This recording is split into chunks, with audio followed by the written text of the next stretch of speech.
Everyone. तो अब हम कर रहे हैं अपनी class second HCF and LCM के क्वेश्चंस के ऊपर। इससे पहले जो फर्स्ट क्लास है वो हमने ले लिया है इस टॉपिक के ऊपर। तो आज जो होने वाले इस टॉपिक में वो होंगे स्टेटमेंट क्वेश्चन। सिंपल क्वेश्चन हमने फर्स्ट वीडियो में डिस्कस कर लिया, लिंक आपको डिस्क्रिप्शन बॉक्स में मिल जाएगा। तो मुझे लगता है कि इस वीडियो को देखने के बाद एचसीएफ और एलसीएम के ऊपर जितने भी स्टेटमेंट के क्वेश्चंस होते हैं वो आपको ईजी लगने शुरू हो जाएंगे अगर आप इस वीडियो को अंत तक देखते हैं, क्योंकि हर जगह ट्रिक यूज होने वाला है। इंपॉर्टेंट फॉर्मूलाज आपके साथ मैं डिस्कस करने वाली हूँ। तो नोट्स जरूर बनाएं जो स्टूडेंट्स भी मेरे साथ फर्स्ट डे से जुड़े हुए हैं। तो HCF of two numbers is 48। Students, एक इस तरह का क्वेश्चन हमें कॉम्पिटिटिव एग्जाम में देखने को मिलता है कि 2 नंबर का एचसीएफ 48 दे रखा है, एलसीएम दे रखा है।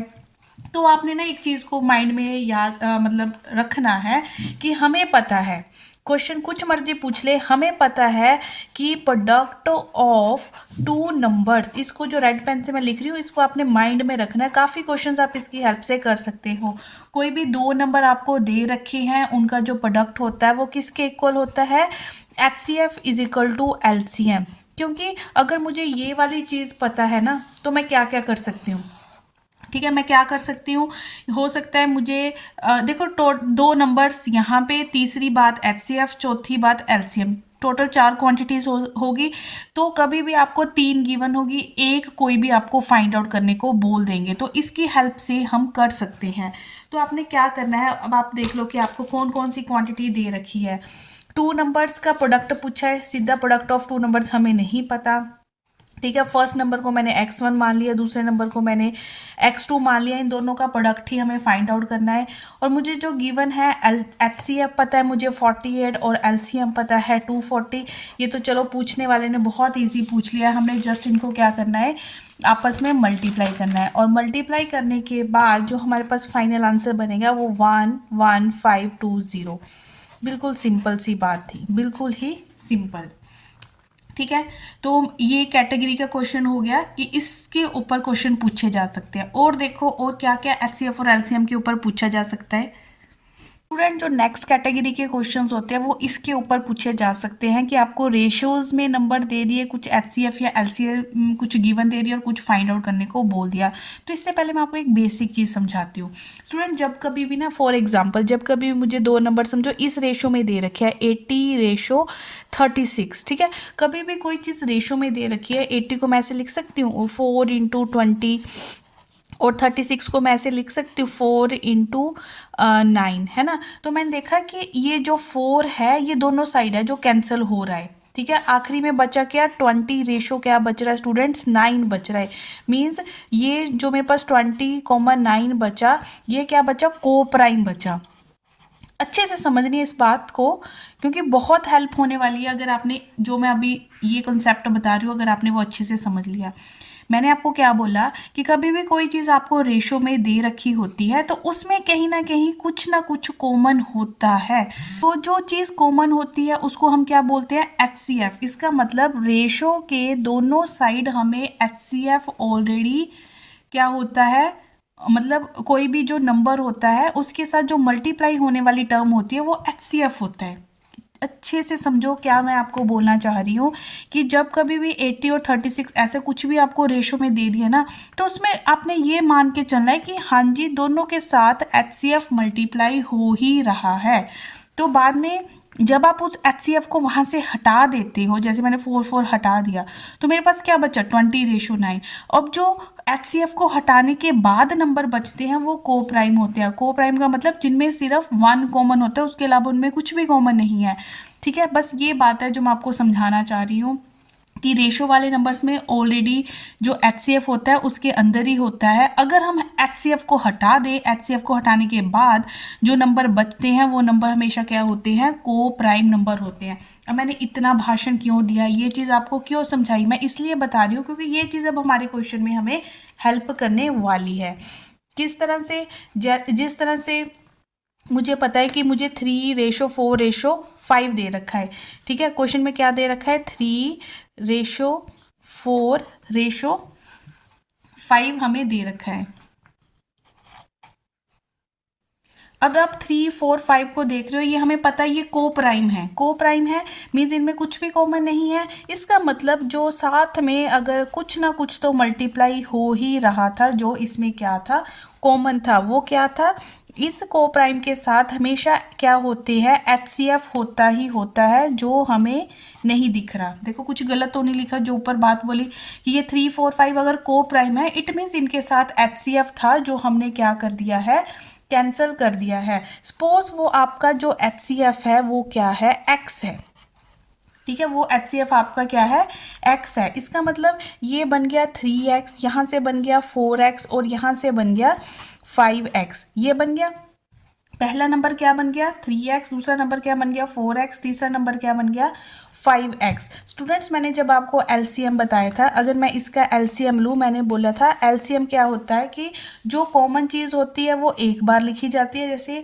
3x, 4x और 5x में कॉमन क्या है, x, वो एक बार लिखा जाएगा। जो अनकॉमन चीज़ होती है उनको सभी को मल्टीप्लाई करके आप लिख दो, तो यहाँ से बन गया 60x, ठीक है। ये पर एलसीएम तो ऑलरेडी गिवन है, तो इस चीज़ को, ये हमारे अकॉर्डिंग एलसीएम आया, पर एलसीएम तो उन्होंने क्वेश्चन में ऑलरेडी दे रखा है। तो यहाँ से इसको सॉल्व करने के बाद जो मेरा x निकला वो स्टूडेंट्स कितना निकल चुका है, x निकल चुका है 40। और मुझे x ही तो मुझे फाइंड क्या करना था, एचसीएफ ही को तो मैंने x माना हुआ था, तो मेरा 40 जो है ऑप्शन ए है वो आंसर आ चुका है। अच्छे से समझो इसको, एक बार पूरे क्वेश्चन को अच्छे से देखो आप, ये आपको दिख रहा होगा पूरा क्वेश्चन। तो क्या था, 3 नंबर्स दे रखे। देखो किसी भी एक क्वेश्चन को समझ लो, उस पर थोड़ा टाइम लगा दो, कोई बात नहीं, क्योंकि इस कैटेगरी के अब पूछने वाला 100 क्वेश्चन पूछ ले, आप इजीली उसका आंसर दे सकते हो। तो 3 numbers are in ratio this, ठीक है, एंड देयर एचसीएफ ये पता करना है। तो जो रेशो होती है मैंने आपको बोल दिया, उसमें क्या होता है, एचसीएफ होता ही होता है। ये तो मुझे समझाने में इतना टाइम लग रहा है, अदरवाइज आपने जैसे ही क्वेश्चन देखा आपने क्या करना है, जैसे आपने इस क्वेश्चन के ऊपर नज़र पड़ी तो मुझे पता चल गया कि जब भी कोई चीज़ रेशो में दे रखी होती है उसके साथ हम एक कॉमन टर्म लगा ही देते हैं। पहला नंबर मुझे पता चल गया 3x है, दूसरा नंबर मुझे पता चल गया 4x है, तीसरा नंबर मुझे पता चल गया 5x है। अब मुझे पता है कि एलसीएम दे रखा है, अगर उन्होंने एलसीएम दे रखा है तो मैं भी तो एलसीएम निकाल सकती हूँ। तो मैंने यहाँ से इनका एलसीएम लिया, 60x जल्दी से लिखा, उसको दिए हुए एलसीएम के बराबर किया, वहाँ से मैंने x की वैल्यू निकाल ली, ठीक है। समझाने में टाइम लगता है, अगर ऐसा क्वेश्चन पेपर में देखने को मिले तो इससे सिंपल और क्या। तो प्रैक्टिस के लिए कुछ और क्वेश्चंस हम पिक करते हैं। ये हमारा नेक्स्ट क्वेश्चन, जिसमें हमें बोल रखा है कि रेशो ऑफ 2 नंबर्स इस 3:4 एलसीएम दे रखा है, एचसीएफ मुझे फाइंड आउट करना है। मुझे पता है रेशो में दे रखी है, तो पहला नंबर इसमें मीन्स कुछ ना कुछ कॉमन है, तो कॉमन नंबर मैंने पहले ही एक्स मान के साथ में लगा दिया कि पहला नंबर 3x हो गया और दूसरा नंबर क्या हो गया 4x हो गया। अगर 3x और 4x से मैं एलसीएम को निकालती हूँ तो एलसीएम कितना आ गया, 3 और 4 आपस में को प्राइम है, अलग अलग है, तो इनको आपस में मल्टीप्लाई कर दिया, x कॉमन है तो x को एज इट इज़ लिख दिया, तो एलसीएम कितना आ गया 12x आ गया। तो एलसीएम तो हमें ऑलरेडी दे रखा है उन्होंने, है ना, एलसीएम कितना दे रखा है 60, तो आपने 12x को आप 60 के इक्वल कर दो, तो 12 1 से 12, 12 5 से 60, तो x कितना आ गया स्टूडेंट्स 5 आ गया। तो x ही तो हमने क्या माना हुआ था, कॉमन, कॉमन मीन्स एचसीएफ, तो जिस ऑप्शन में आपको 5 दिखता है वो आपका क्या होगा, एचसीएफ होगा, ठीक है, वो आपका आंसर होगा। बिल्कुल सिंपल क्वेश्चंस हैं, ठीक है। तो और क्वेश्चंस देखते हैं। तो स्टूडेंट ये है हमारा नेक्स्ट क्वेश्चन, जिसमें हमें एचसीएफ ऑलरेडी गिवन है। एचसीएफ हमें कितना दे रखा है 2 नंबर्स का, वो 2 नंबर्स मुझे नहीं पता, मैंने उसको ए और बी मान लिया। 2 नंबर का एचसीएफ मुझे 11 दे रखा है और उनका जो एलसीएम है वो कितना दे रखा है 2 नंबर्स का 693 दे रखा है। 2 में से एक नंबर दे दिया, मतलब एक नंबर को मैं 77 समझो मुझे गिवन है, लेकिन मुझे दूसरा नंबर क्या करना है, फाइंड आउट करना है। तो स्टूडेंट्स जब मैंने पहला क्वेश्चन करवाया था मैंने पहले ही बोला था कि हमें ये माइंड में रखना है कि product of 2 numbers is equal to HCF into LCM होता है, मैंने बताया था ना। तो आपने इस चीज़ का भी यहाँ पे क्या करना है, अच्छे से यूज़ करना है कि product of 2 number is equal to HCF into LCM. तो 2 नंबर में से एक नंबर हो गया 77, दूसरा नंबर जी पता नहीं है उसको बी मान लो, इज इक्वल टू एचसीएफ की जगह एचसीएफ लिख दो और एलसीएम की जगह एलसीएम। हमें 2 नंबर सेकंड नंबर पता करना है, मींस बी फाइंड आउट करना है। तो 77 यहाँ मल्टीप्लाई हो रहा है, उधर शिफ्ट करो इसको तो उधर जाके ये क्या हो जाएंगे, डिवाइड होंगे। अब हमें जस्ट सिंप्लीफिकेशन का यहाँ से काम करना है, काटने का यहाँ से काम करना है। तो 11 1 ज़ा 11 7 ज़ा, है ना, तो 7 1 ज़ा 7 9 ज़ा 63, ठीक है। तो फिर से 7 9 ज़ा 63, तो बी यहाँ से कितना आ गया, 99 आ चुका है। तो बी कितना आ गया स्टूडेंट यहाँ से 99। तो आई थिंक कि आपको अच्छे से क्लियर हो गया होगा, ठीक है। और हमें बी ही यहाँ पे क्या करना था, फाइंड आउट करना था। तो 4 क्वेश्चन हो चुके हैं, आई होप आपको अच्छे से क्लियर हो गए होंगे। तो जो स्टूडेंट्स फर्स्ट टाइम विजिट कर रहे हैं मेरे इस चैनल के ऊपर, तो पहले वो सब्सक्राइब कर लें। देखो किसी भी कॉम्पिटिटिव एग्जाम की तैयारी कर रहे हैं तो एचसीएफ और एलसीएम तो कॉमन सा टॉपिक है। तो फिलहाल जो वीडियोस अपलोड हो रही है वो जैसे हिमाचल में पटवारी का एग्जाम निकला हुआ है उसके लिए है, केवीएस का एनवीएस का भी जो एग्जाम है टायर 2 का, उसमें भी एचसीएफ और एलसीएम आपको बहुत हेल्पफुल रहेगा, ठीक है। तो अच्छा लगा हो तो हिट द लाइक बटन, अपने नियर डियर वंस के साथ आप वीडियो का लिंक शेयर भी कर सकते हो। फ्रेंड ये क्वेश्चन है जो रिंगिंग वाला क्वेश्चन है कि इतने बजे घंटियाँ बज रही है इतने इतने इंटरवल पे। तो आप बताओ कि नेक्स्ट टाइम जब वो इकट्ठी बजेगी तो कितने इंटरवल के बाद वो, कितने टाइम के बाद वो इकट्ठी बजने वाली। तो इस तरह के भी कॉम्पिटिटिव एग्जाम में जो हमें क्वेश्चंस है वो देखने को मिलते हैं। देखने में ये क्वेश्चन थोड़ा सा, अगर हमने प्रैक्टिस नहीं किया हुआ, कंफ्यूजिंग लगता है, ठीक है, लेकिन है कुछ भी नहीं। जिसने मेरी फर्स्ट वीडियो का बेसिक समझ लिया एचसीएफ और एलसीएम के ऊपर, उसके लिए ये क्वेश्चन कुछ भी नहीं है। स्टूडेंट इसमें क्या पूछा गया है, आप आपने देखो सबसे पहले कंफ्यूजन कहाँ पे आती है कि यहाँ पे जी एचसीएफ निकालें या एलसीएम निकालें। भाई कॉमन सेंस है, कॉमन सेंस की बात है। आपने क्या देखना है इसमें, तो उसमें मैंने आपको ये बोला था कि जो चीज़ गिवन नंबर से बड़ी होती है वो क्या होती है, वो होता है एलसीएम। जो एचसीएफ होता है, जो आपको गिवन नंबर्स दे रखे हैं, अगर आप उसका एचसीएफ निकालते हो, ठीक है, तो वो हमेशा गिवन नंबर से छोटा आता है। लेकिन जब आप किसी चीज़ का एलसीएम निकालते हो तो वो गिवन नंबर से क्या होता है, बड़ा होता है। अब यहाँ पे लॉजिक समझो, ठीक है, कि मुझे दे रखा है स्टूडेंट यहाँ पे कि पहले वो 3 अलार्म क्लॉक्स कितने कितने इंटरवल पे बज रहे हैं कि 4 मिनट पे, है ना, फिर आया 12 मिनट, फिर आया 20 मिनट। अगर मैं इस सीक्वेंस को देख रही हूँ, मैं देख रही हूँ कि वो बढ़ता जा रहा है, ठीक है।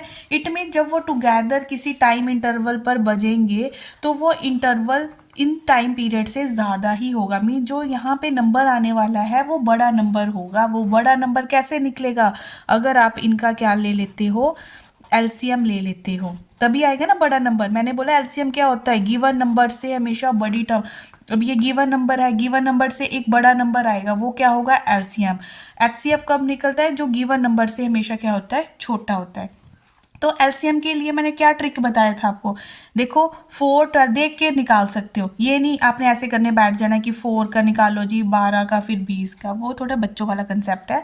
थोड़ा देखो कि जल्दी जल्दी आप देख के ही कैसे निकाल सकते हो इसको। क्या करना है आपको, 4 12 20, 4 किसको काट सकता है, 20 को काट सकता है। जो चीज़ किसी को काट सकती है वो खुद यहाँ से कट जाती है। इट मीन्स 4 का एलसीएम से कोई लेना देना नहीं है। अब बचते हैं 2 नंबर्स। अब ये दोनों एक दूसरे को नहीं काट सकते, फिर हमने क्या करना होता है, बड़े अच्छे से समझाए स्टूडेंट्स, कि आपने फिर जो बड़ा नंबर होता है उसके मल्टीपल्स लिखने स्टार्ट कर दो। 20 40 60 कहाँ तक लिखने हैं, जब आपको लगे छोटे वाला उसको अब काट देगा। अब 12 क्या है, 60 को काट सकता है, तो 12 खुद कट गया। लेकिन जहाँ पे वो कटा वहाँ पे वो आपका क्या आ गया, एलसीएम आ गया, है ना। तो 60 आ गया आपका एलसीएम। तो 60, अब सारा क्वेश्चन मिनट्स में चल रहा है तो 60 भी क्या है, मिनट है। 60 भी यहाँ पे क्या है, मिनट है। लेकिन मिनट में ऑप्शन नहीं दे रखी, आर में दे रखी है, तो 1 आवर। तो जिस ऑप्शन में आपको 1 आवर दिख रहा है वो आपका आंसर है। देखो कुछ भी स्टेटमेंट नहीं लिखनी थी, कुछ भी नहीं करना था। जिसने क्वेश्चन को पढ़ा, ठीक है, लॉजिक की बात है, जिसने क्वेश्चन को पढ़ा उसने ये देखा कि हाँ जी यहाँ पे क्या निकलेगा जी, एलसीएम निकलेगा। उसने सीधा स्टेटमेंट पढ़ी, पेन पेपर की कोई ज़रूरत नहीं है। 4 12 और 20 का सीधा माइंड में हमने एलसीएम निकाला और ऑप्शन देखी और टिक की। सारा काम किसका है कि आप कितने क्वेश्चंस इस तरह के प्रैक्टिस कर रहे हो, ठीक है। तो तो आई होप आपको ये अच्छे से समझ आ गया होगा कि इस तरह के क्वेश्चन आपने अगर प्रीवियस कोई भी पेपर उठा के देखते हो तो इस तरह के क्वेश्चन हमें देखने को मिलते ही मिलते हैं। तो प्रैक्टिस के लिए एक और क्वेश्चन इस तरह का हम कर लेते हैं। तो student this is another question bells के ऊपर। तो अब आपको लॉजिक समझ आ गया है कि किस तरह आपने इस तरह के क्वेश्चंस को करना है। तो हमें बोला है कि 4 bells ring at this and that time, कितने सेकंड के इंटरवल पे वो बज रही है। अब एक टाइम पे बजेगी लेकिन कितने minutes, after how many minutes, ठीक है। तो ऑप्शन मिनट, ये सेकंड मिनट थोड़ा देख लेना है। तो हमें पता है हमें क्या कर लेना होता है, जल्दी से हमें एलसीएम ले लेना 6, 8, 9, 10 का। तो ठीक है, तो कोई ज़्यादा बड़ी टर्म्स नहीं है कि आप एलसीएम ना ले पाओ। तो आप इसका एलसीएम लेके देख लो। देखो जिन टर्म्स का आप एलसीएम ले रहे हो वो सेकंड में है, मीन जो आपका एलसीएम आएगा वो सेकंड्स में आएगा। तो 360 सेकंड्स हो चुके हैं। तो 360 सेकंड कितने होते हैं, तो आपको पता है ये आपके 6 मिनट के बराबर होंगे। ठीक है, तो 6 मिनट पे आप क्या कर दोगे, टिक कर दोगे, है ना। 6 मिनट क्यों, आपको पता ही है ना कि 1 minute is equal to 60 second. 60 से आपने जो आंसर आया है उसको 60 से जब डिवाइड करोगे तो 6 मिनट आपका क्या आ जाएगा आंसर। तो इस तरह के क्वेश्चन तो एक लाइन में ख़त्म होने वाले हैं। तो क्वेश्चन मतलब डालने वाला लेंथ ही डाल रहा है लेकिन सोल्यूशन उसका बिल्कुल ही सिंपल है। तो आई होप ये जो आपने एलसीएम और एचसीएफ का पूरा टॉपिक पढ़ना है ना, तो दोनों वीडियोस को देखो तो आपका पूरा कंसेप्ट क्लियर हो रहा है। इस कंसेप्ट के बेस पे आप जितने मर्जी क्वेश्चन उठाओ, जितने मर्जी करो। तो पूरी क्वांटिटी प्लेलिस्ट मैंने पटवारी एग्जाम के लिए बना रखी है। पटवारी वाले देखो चाहे कोई भी अदर कॉम्पिटिटिव एग्जाम वाला देखे, तो आपको उसका डिस्क्रिप्शन बॉक्स में स्टूडेंट्स लिंक मिल जाएगा। तो आप थोड़ा विश्वास रखें, अपनी भी तैयारी करते रहे, इन वीडियोस की हेल्प भी ले। तो पटवारी का एग्ज़ाम मुझे नहीं लगता कि इतना मुश्किल है। तो जैसे कि मैंने आपको बताया था कि मैं खुद इस स्ट्रीम से हूँ, तो पेपर कोई इतना मुश्किल आता नहीं है। लेकिन चलो इस बार थोड़ा सिलेबस चेंज है तो देखते हैं कि फर्स्ट टाइम हो रहा है कि क्या डालते हैं। लेकिन ये माइंड में लेके चलो कि मुश्किल कुछ भी नहीं है। अगर आप उसको, कितना टाइम आपको तैयारी को मिल रहा है ना, अभी कुछ अनाउंस भी नहीं हुआ, तो आप बहुत अच्छे से कर सकते हो। तो इसी तरह की नए कंसेप्ट के साथ, नई वीडियो के साथ मिलते हैं फिर। तो तब तक टेक केयर।